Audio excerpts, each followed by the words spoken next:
बिस्मिल्लाहिर्रहमानिर्रहीम। अस्सलाम वालेकुम। मैं ज़की अब्बास हूँ। नाज़रीन, 6 जनवरी है, पीर का दिन है, और वो है ना वतुइज़्ज़ु मन तशा वतुज़िल्लु मन तशा। वो जिसे चाहता है इज्जत देता है और जिसे चाहता है जिल्लत देता है। अब खुशखबरियों का सीजन जो है वो चल पड़ा है। गुज़श्ता रोज पहली खुशखबरी आई और वो इमरान खान की रिहाई की तारीख को लेकर थी। आज अदालत की जानिब से बड़ा फैसला, वो भी इमरान खान की रिहाई का फैसला जो है वो जारी कर दिया गया। बाकायदा तौर पर रिटन तहरीरी फैसला जो है वो जारी कर दिया गया। खान एक बार फिर से सुरखरू हुआ और फिर ये जो तोशा खाना केस, जिसकी बुनियाद के ऊपर ये झूठा केस जो बनाया गया था, आज तोशा खाना केस को मलिया मेट करके रख दिया गया है। जस्टिस मियां गुल हसन की अदालत के अंदर ये फैसला हुआ और जिसके बाद थरथल्ली मच चुकी है। ताकतवर जो है वो भी परेशान है।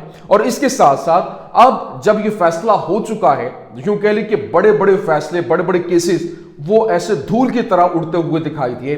अब जनाब वाला अडयाला जेल से इमरान खान जो है वो फट पड़ा है और जनाब वाला उसने भरपूर तरीके से वहां पर निजाम को ललकार दिया है। और इस वक्त जो पार्टी के अंदर जो कुछ गद्दार मौजूद हैं, उनको पार्टी छोड़ने का हुक्म जो है वो भी जारी कर दिया गया है। और यूं कह लें कि इस वक्त जिस तरीके से हुकूमत ने एक बड़ी गेम रचाई और यहां पर खेल खेला गया और झूठ पे झूठ और ये काले कानून बनाए गए, अब वो मुंह काले होते हुए दिखाई दे रहे हैं उन्हीं कवानीन के तहत। और ये अदालती जजेस जो हैं वही इनको उड़ाकर रख रहे हैं। कैसे, ये तमाम तर डिटेल्स वन बाय वन आपके सामने रखते हैं। नाज़रीन, सबसे पहले बात करते हैं तोशा खाना केस को लेकर, जो कि आज उड़ा के रख दिया अदालत की जानिब से। और ये तोशा खाना 2 जो कि इमरान खान को सिर्फ और सिर्फ शिकंजा डालने के लिए बनाया गया था, आज अदालत ने कहा ये केस तो बनता ही नहीं था, ये एक झूठा केस है, ये फैब्रिकेटेड केस है। और इसको लेकर बाकायदा तौर पर जो इनकी अटेंशन थी, इनकी जो इंटेंशन, एक तवज्जो जो थी, वो खुलकर सामने आ गई कि कैसे ये झूठ के ऊपर मबनी सारे का सारा खेल रचाया गया और इमरान खान को सिर्फ और सिर्फ जेल के अंदर घसीटने के लिए, एक लंबा अरसा के लिए इंतकामी कार्रवाइयों को निशाना बनाने के लिए ये खेल खेला गया। अब सुनेंगे, आप हैरान रह जाएंगे। हुआ क्या हुआ जनाब वाला ये कि इमरान खान और बुशरा बीबी के खिलाफ तोशा खाना 2 केस इस नुक्ते पर फोकस रखकर बनाया गया कि ये बयानिया भी तश्कील दिया जाए कि इमरान खान और बुशरा बीबी ने तोहफा तोशा खाना में जमा नहीं कराया और घर ले गए। ये केस बनाने के लिए बारीक वारदात जो है वो डाली गई कि 2018 के रूल में 2023 में तब्दीली की गई और फिर केस बना।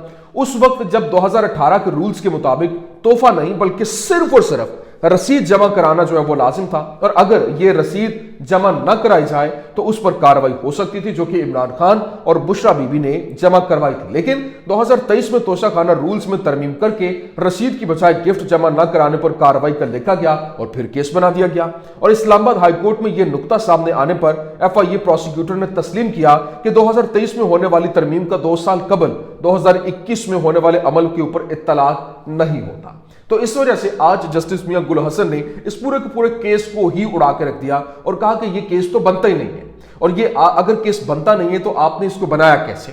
अब ना सिर्फ ये, बल्कि जिस तरीके से ये तहरीरी फैसला जारी हुआ और बलगारी केस जो है वो उड़ा के रख दिया गया। इस्लामाबाद हाईकोर्ट ने तोशा खाना 2 केस को मजीद इंक्वायरी का केस करार दे दिया और जब तोहफा जमा न करवाने पर कार्रवाई हो ही नहीं सकती तो ये मजीद कार्रवाई का केस है और रूल्स के मुताबिक तोहफा की रसीद जमा न करवाने पर कार्रवाई की जा सकती थी। इस्लामाबाद हाईकोर्ट ने तोशा खाना 2 केस में इमरान खान की जमानत मंजूरी का तफसीली फैसला जो है वो जारी कर दिया है।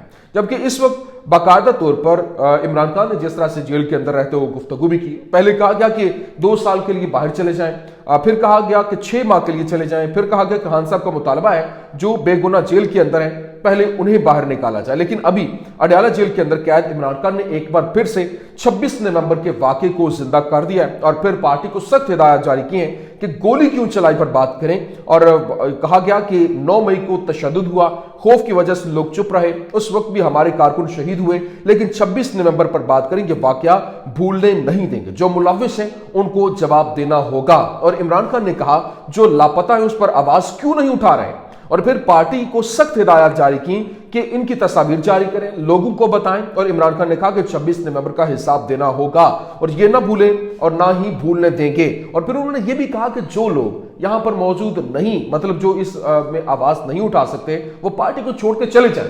बाकायदा तौर पर ये जो डबल गेम कर रहे हैं और ये यहाँ पर आके सोशल मीडिया के ऊपर जो है वो सिर्फ और सिर्फ PTA का शेल्टर ले रहे हैं, उन्होंने कहा कि इनको उड़ा के बाहर फेंकें। اور نہ صرف یہ بلکہ اب جو علیمہ خان نے وہاں پر گفتگو کی اور انہوں نے کہا کہ حکومت چاہتی ہے عمران خان پر تاثر دیا جائے کہ وہ NRO لے کر واپس آئے ہیں، اور پھر عمران خان نے پیغام دیا کہ میرا کوئی بیک ڈور رابطہ نہیں ہے، جبکہ مذاکراتی ٹیم ہی مذاکرات کر رہی ہے، اور عمران خان کو کہا گیا کہ چپ رہیں، ہماری حکومت چلنے دیں، ہمیں اور عمران خان کو اس طرح کے پیغامات جو ہے وہ آتے رہے ہیں۔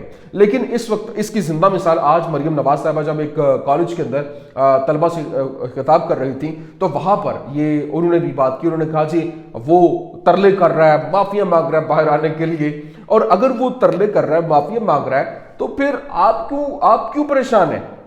اور یہاں پر ان کی جو ہے وہ دوڑیں لگی ہیں، حکومت کی دوڑیں لگی ہیں، کبھی کس کے طرف کبھی کس کی طرف، اپنے جب پانی سے مچھلی باہر آتی ہے جس طرح سے وہ اپنی آخری سانسوں کے اوپر پھڑپھڑاتی ہے، بالکل ویسے ہی ان کے بھی حالات ہوئے پڑے ہیں۔ اور پھر عمران خان نے کہا کہ آپ کی غلط فہمی ہے کہ میری گردن پر تلوار لٹکا رہے ہیں، القادر ٹرسٹ کیس کے اندر مجھے سزا سنائیں تاکہ ساری دنیا کو پتا چلے یہ کیس کیا ہے، دنیا میں آپ کا مذاق بنے گا، اور عمران خان کو کسی چیز کا ڈر نہیں ہے۔ ابھی ایک بات بڑی سادہ سی ہے، دیکھیں یہ جو 190 ملین پاؤنڈز کا کیس ہے القادر ٹرسٹ کیس، مجھے لگتا ہے کہ 190 ملین پاؤنڈ کیس کو بطور بارگیننگ چپ استعمال کیا جا رہا ہے۔ کیونکہ ججمنٹس کو سیاسی طور پر استعمال کیا جاتا ہے، اس میں قانون اور ٹیکنیکل چیزوں کو کم ہی دیکھا جاتا ہے۔ آپ اس کا اندازہ لگائیے کہ جو کہہ لیں کہ اس وقت اینکر پرسن ہیں کامران شاہد، انہوں نے گفتگو کی اور انہوں نے کہا کہ میں نے جب عثمان ڈار کا انٹرویو کیا تو پریشان تھا کہ اب عدالت مجھے بلا کر پوچھے گی یہ بندہ تو حراست میں تھا، تم نے کیسے انٹرویو کر لیا؟ لیکن میں حیران تھا کہ مجھے عدالت نے بلا کر بالکل کچھ نہیں پوچھا ہے۔ آپ خود اندازہ لگائیے کہ یہ ہمارے ملک کا نظام ہے۔ لیکن یہاں پر اب جو 190 ملین پاؤنڈ کیس کے حوالے سے عمران خان نے کہا کہ 190 ملین پاؤنڈ کیس کا فیصلہ نہ سنا کر مجھے دباؤ میں لانے کی کوشش کر رہے ہیں، کسی صورت ڈیل نہیں کروں گا، مذاکرات کے نتیجے میں جو بھی فیصلہ ہوگا وہ خود کروں گا۔ لیکن اب جو اہم ترین چیز ہے، سلمان اکرم راجہ آج گفتگو کر رہے تھے، انہوں نے کہا کہ آج عمران خان صاحب بشرا بی بی سے ملاقات میں دونوں نے اس افواہ کی سختی سے تردید کی کہ ان میں سے کسی کی بھی کسی ادارے کے ساتھ یا کسی ادارے کے افراد سے کسی ڈیل کے حوالے سے کوئی بات ہوئی ہے، اور خان صاحب تمام سیاسی اسیران کی رہائی کے بعد قانونی طریقے سے اپنی رہائی قبول کریں گے۔ لیکن مجھے حیرانی ہے کہ یہ جو اعجاز الحق صاحب ہیں، انہوں نے کہا کہ عمران خان کی فوری رہائی ممکن نہیں ہے۔ اب اعجاز الحق کو فارم 47 پر جتوایا گیا اور یہ شخص تیسرے نمبر پر آیا، اور شوکت بسرا کو ہرا دیا گیا۔ یہ وہ شخص ہے جو تحریک انصاف کے ٹکٹ کے لیے مرا جا رہا تھا اور منتیں کر رہا تھا، اور پھر آج وہ جس طرح سے باتیں کر رہا ہے، جس طرح سے گفتگو ہو رہی ہے، وہ سب کے سامنے ہے۔ لیکن مجھے حیرانی اور ہنسی بھی اس بات پہ آئی کہ جواد احمد صاحب کی جانب سے جو ہے وہ بیان سامنے، انہوں نے کہا کہ عمران خان کی سیاست کا صفایا جو ہے وہ میرے اور برابری پارٹی کے ہاتھوں سے ہوگا۔ یار مطلب کیا کہوں میں، ہنسی آتی ہے کہ مطلب یہ منہ اور مسور کی دال، مطلب عجیب بات ہے۔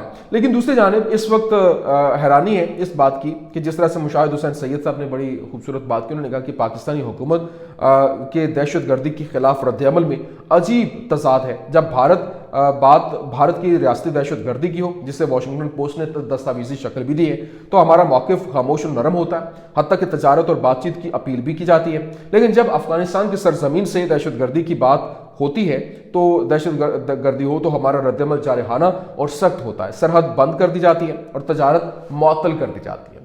تو یہ بات بڑی سادہ سی ہے، اس میں کوئی شک نہیں ہے کہ یہ جو اس وقت اس ہماری حکومت کا بالخصوص جو شریف برادران ہے، ان کی جب بھی حکومت آتی ہے تو یہ بچ جاتے ہیں، یہ تجارت کے لیے، کاروبار کے لیے جو ایک انٹیگریٹی ہے ملک کی، اس کے اوپر بھی کمپرومائز کر لیتے ہیں۔ آپ اندازہ کریں، میں تو یہ کہوں گا جس طرح سے نعیم خالد لودھی صاحب نے کہا کہ کمزور کو دیکھ کر مجھے غصہ آتا ہے اور تگڑے کو دیکھ کر مجھے ترس آتا ہے، پھر یہ بھی دیکھنا ہے کہ بڑے صاحب میرے کس رویے سے خوش ہوں گے۔ تو یہ ساری کی ساری باتیں جو ہیں وہ چیزیں کھول کر سامنے رکھ دیتے ہیں اور یہ عوام کے سامنے یہ چہرے بے نقاب ہو جاتے ہیں۔ یہ اس وقت کی کچھ اہم ترین اپڈیٹس تھی، میں نے کہا میں آپ کے سامنے رکھ دوں۔ امید کرتے ہیں ویڈیو آپ کو پسند آئی ہوگی، پسند آنے کی صورت میں لائک کیجیے، شیئر کیجیے اور ہمارے چینل کو سبسکرائب کرنا مت بھولیے گا۔ شکریہ۔